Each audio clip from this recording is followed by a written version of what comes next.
Hi, my name is Annetta Williams. This is my page. Very emotional but needed conversation. Um, at the age of 7, I was molested by a family member, and that went on to I was literally 12. Um, it was told, and it happened with another family member where they attempted to attack me, and charges was pressed and they were dropped um, by my mother.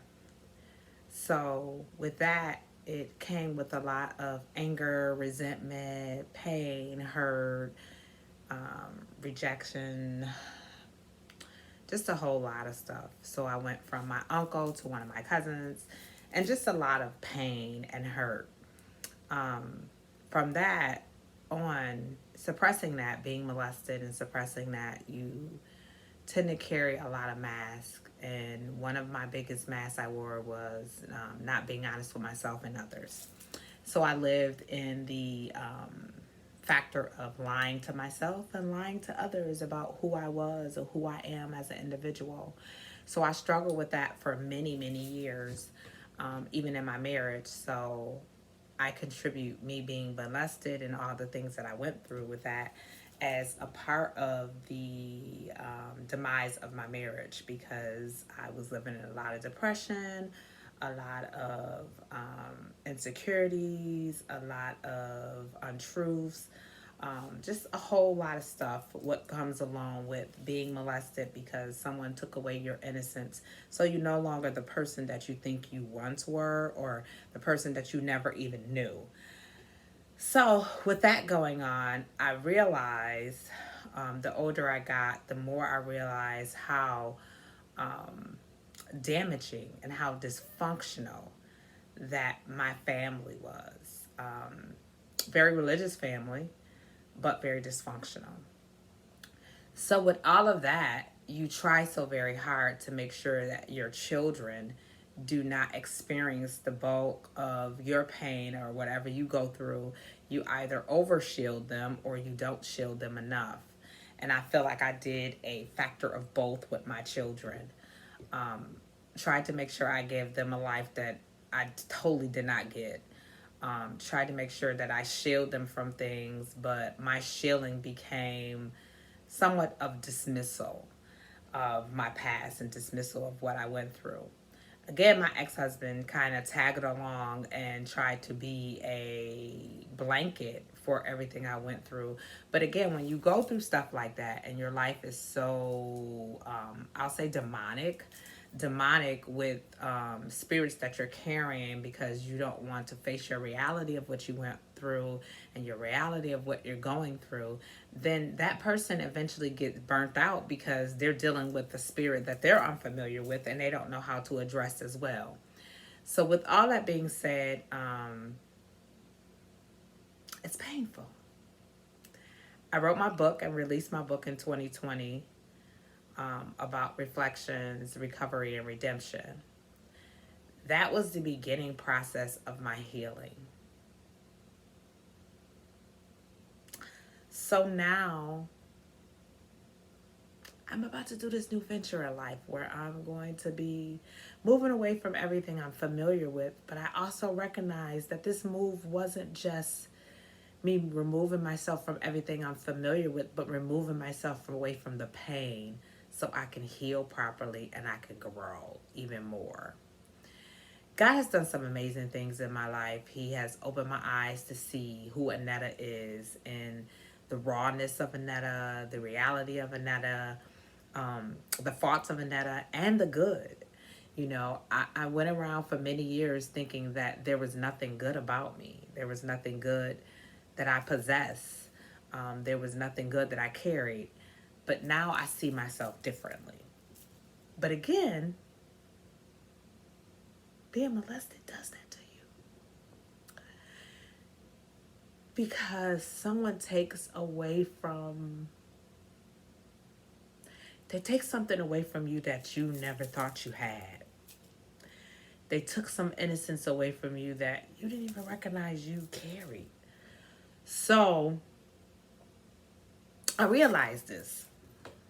I'm getting on here because, for one, I want to denounce the reality of that molestation, rape, incest happened in my family. And it's happening, and it happened. And we are living in such denial and lies that this stuff doesn't occur. And we live in this model of what happens in the house stays in the house. That's not good, because what happens in the house, it stays in the house, but you create traumatized children that become traumatized adults. And either they will penetrate that same act, or they'll do something opposite, or they'll self-inflict. I self-inflict. I hurt myself for many years, and then in turn, I hurt others with rejection, not being truthful, not being my real self, and not being authentic about who I am as an individual.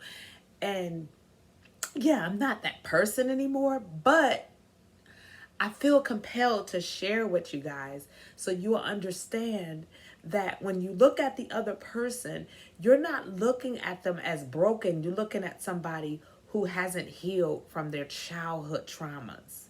And then their childhood traumas become adult traumas. And then you're trying to figure why is this person going around in this whirlwind of circles. It's because they definitely haven't healed. And the greatest part of healing is acknowledging that you're hurt, acknowledging that there's a pain, acknowledging that there was some penetrated hurt. I'm denouncing, and I am saying for my family, that we're breaking that generational curse.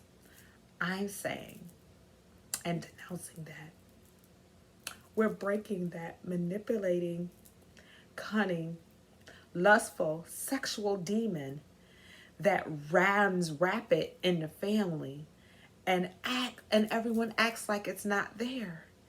But the crazy thing is, when you have one-on-one conversations with people, they know it's there. They're aware that it's there. But everyone want to walk around and act like it doesn't exist. Meanwhile, you're broken. You're hurt. You're disappointed. Families are broken and it's division. And people can't reconcile because they don't want to reconcile with untruths. So I'm saying tonight, let's be honest. Let's be honest. Let's be honest and say that our uncles, let's be honest and say that some of our brothers, let's be honest and say that some of our cousins, they did things they didn't supposed to do. They touched us. They had sex with us.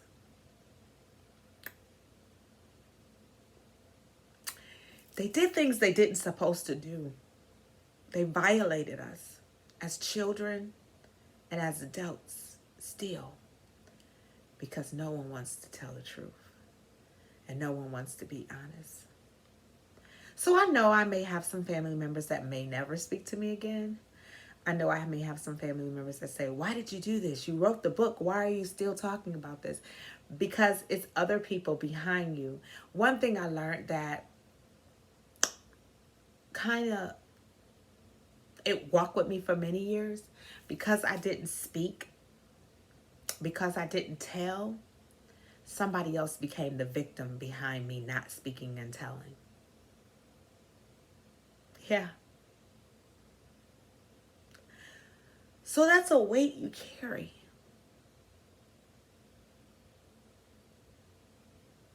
That's a weight you carry. And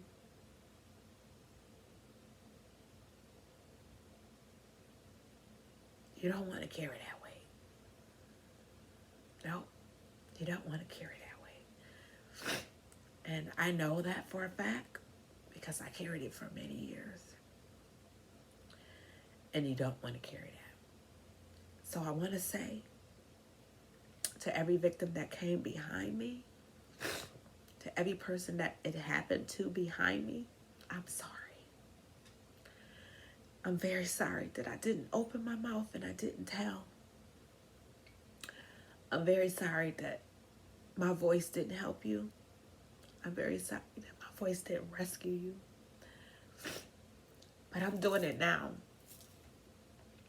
And I'm standing on it. I'm standing on my truth. And I'm denouncing that every cunning, manipulative,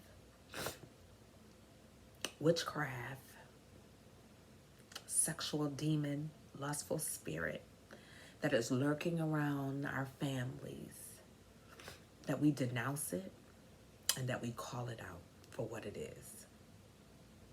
A lot of relationships are going to be detached right now because we're going to bring it up. Some people are dead in the grave, but it doesn't mean that the person that it happened to don't need to talk about it. It needs to be talked about. It needs to be talked about. We have nephews.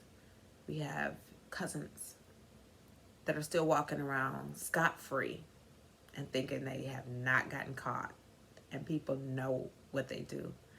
And they sit here protecting those demonic spirits. They sit here protecting them so somebody else can be the victim. Please, don't carry that weight. Please, don't let someone be the victim behind you. Tell and share that somebody else can be saved by your voice, but you have to tell it. Annetta, why are you doing this video right now today?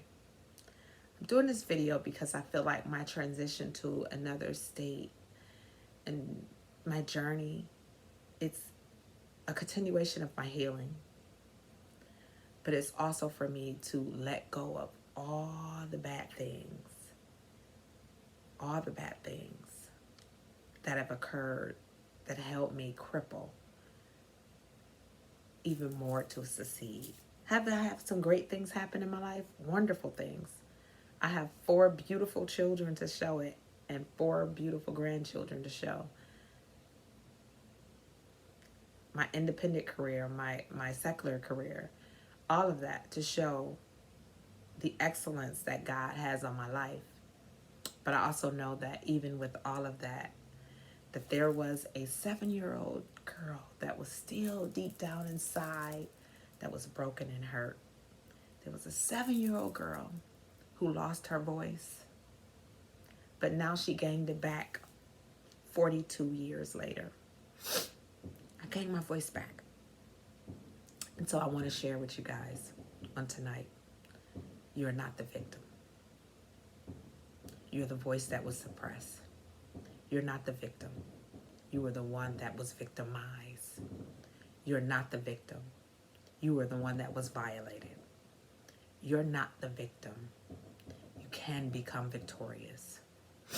So if I can share anything on tonight, get counseling. Denounce that spirit within your family. Talk to those who you need to talk to. And if that causes you to not have those relationships anymore, so long, bye. Because I'm on my way to healing. So I don't have to have that relationship if it's going to hinder me healing. So, I want to share tonight, I'm not a victim. I'm victorious. And I'm sorry for all the victims that came behind me that I didn't speak to save you or to rescue you. But that girl, that 7-year-old girl, don't live here anymore. I'm going to speak boldly and I'm going to tell my story. And no one's going to hide it and no one's going to block me. Get help, heal, and grow. Thank you. Again, my name is Annetta M. Williams, and I will continue telling my story till we have no more people who are victimized by these animals. Have a great day. Bye.